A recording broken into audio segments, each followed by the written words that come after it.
여럿 중에 하나를 선택할 때 우리는 자유 또는 자유의지가 있다고 말한다. 배고픈 사람에게 맛있는 음식을 보여주면 당연히 먹고 싶다고 말할 것이다.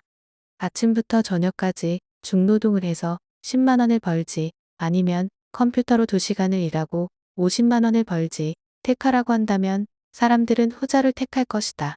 어떤 것을 선택하는가는 우리의 자유다. 그러나 많은 경우에 그 자유가 이미 정해진 것이나 다름없을 때가 있다. 우리는 이것을 결정론적 사고방식이라고 한다. 물이 위에서 아래로 흐르듯 사람들은 쉽고 편하게 더 많은 돈을 벌기를 원한다.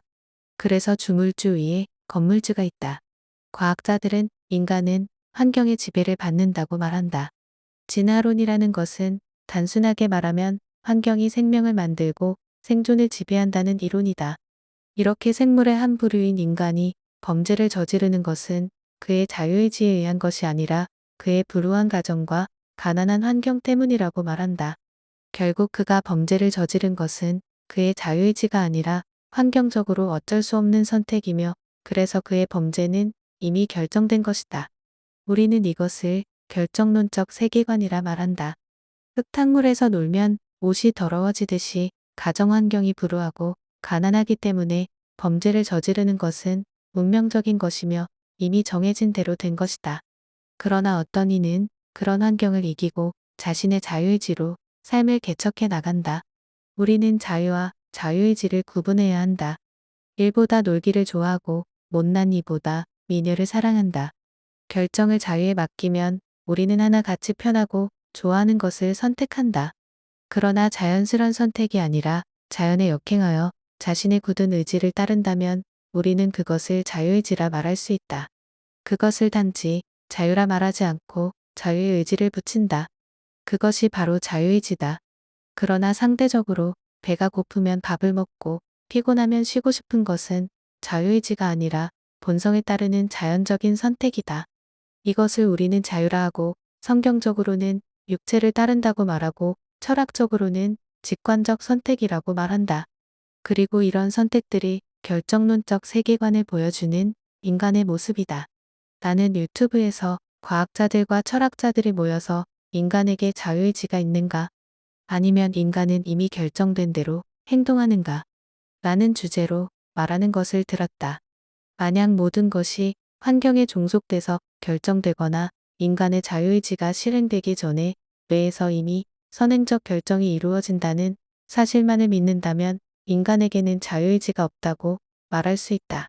그런 논리라면 화가 나서 사람을 죽인다거나 크게는 전쟁을 일으키거나 아우슈비츠 같은 학살 등도 모두 이미 일어난 사건이라는 이유만으로 정당성이 부여된다. 왜냐하면 이 세상에 일어나는 모든 일은 환경적으로 그럴 수밖에 없는 불가항력적인 일이며 이미 그렇게 되도록 결정되어 있었기 때문이다. 그래서 이미 일어났거나 일어나는 모든 일들은 선악을 구분할 수 없고 일어날 충분한 이유가 있는 것이다. 인간이 무슨 수로 이미 결정된 것을 막을 수 있겠는가? 인간은 자유의지 자체가 없는데 말이다. 단지 자유의지라는 환상에 사로잡혀 있을 뿐이다.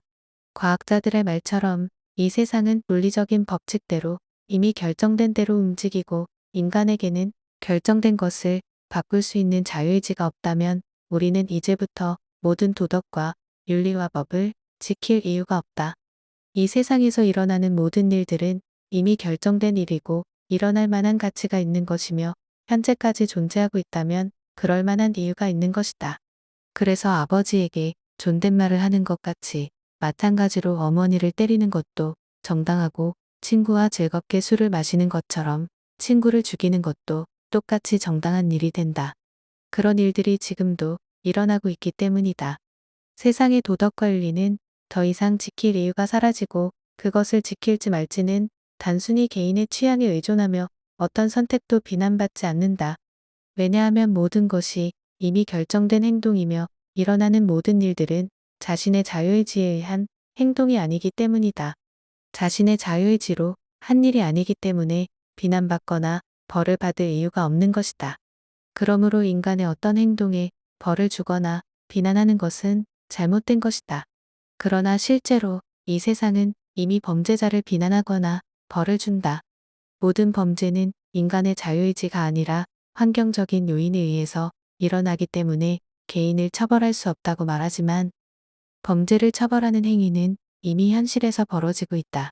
결정론적 세계관에서 본다면 그것이 현실에 존재한다는 것은 환경적으로나 사회구조적으로 이미 치열한 검증을 거쳤다는 것이고 존재한다는 자체로 그 정당성은 입증된 것이다. 여기에서 모순이 발생한다.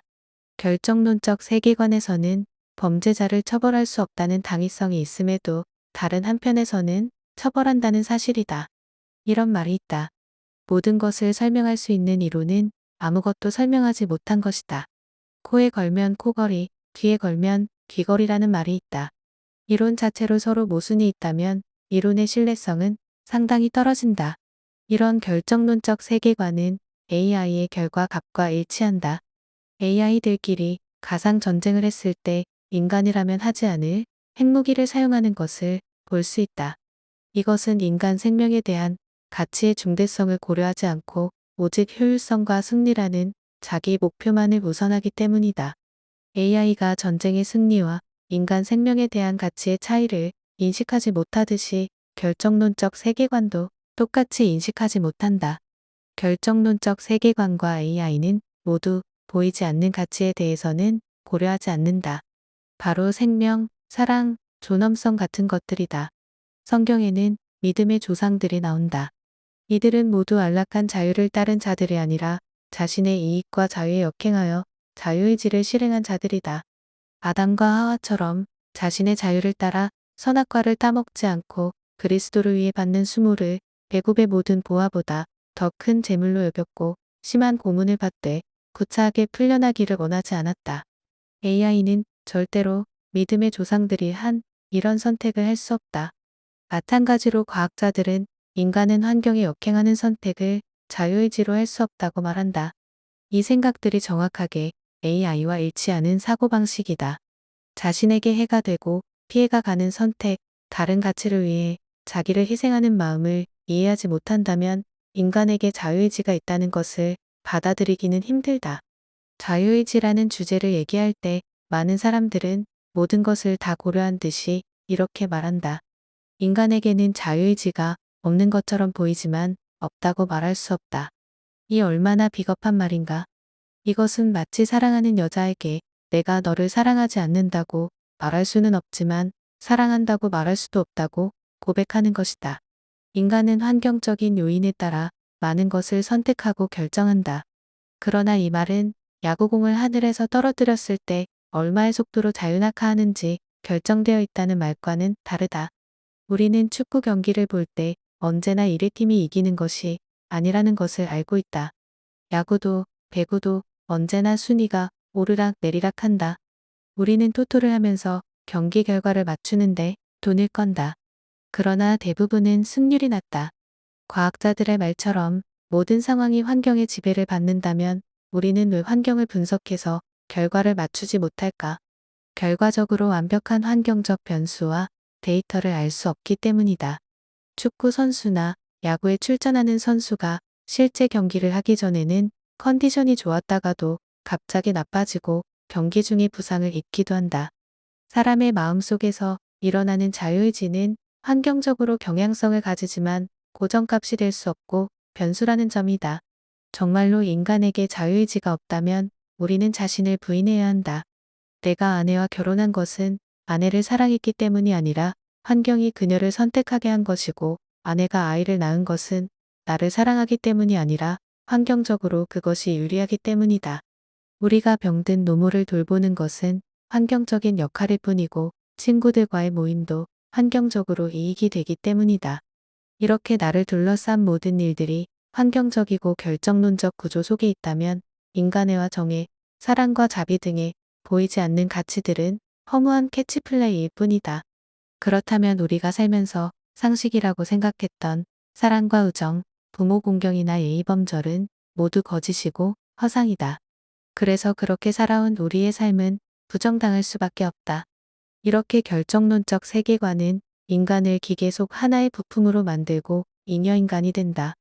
인간은 느끼고 사랑하고 생각하는 존재가 아니라 고작 기계를 돌리는 하나의 톱니바퀴이며 자신의 고유한 존엄성을 잃고 언제라도 교체되는 소모품으로 전락한다. 인간이 살면서 100만 가지의 선택을 한다면 거기에서 99% 이상은 결정론적이고 구조적인 선택을 하게 될 것이다.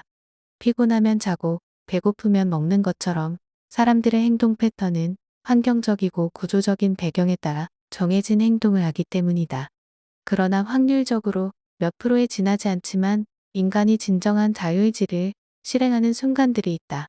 아브라함에게는 본토 친척 아비의 집을 떠난 일과 롯과 땅을 나눌 때 자신의 우선권을 포기한 일, 100세에 난 아들을 제물로 드린 일, 성경에 기록된 이런 일들은 자기 희생을 통해서 자유의지를 실행한 사건들이다. 비율적으로 볼 때 아브라함이 진정한 자유의지를 실행한 것이 전체의 인생에서 불과 몇 프로에 지나지 않겠지만 그 일들은 그의 인생에서 가장 큰 부분이다. 우리의 평범한 일상이 종이컵에 든 물을 옮기는 일이라면 위의 사건들은 바다를 옮기는 일이기 때문이다. 인간의 삶은 99%의 결정론과 1%의 자유의지로 구성되며 이 1%의 자유의지의 실행이 우리의 영원한 삶을 결정한다. 인간은 자유의지를 가지고 있으며 단 1%밖에 되지 않는 자유의지의 실행이 아브라함처럼 신의 벗이 되게 하는 것이다.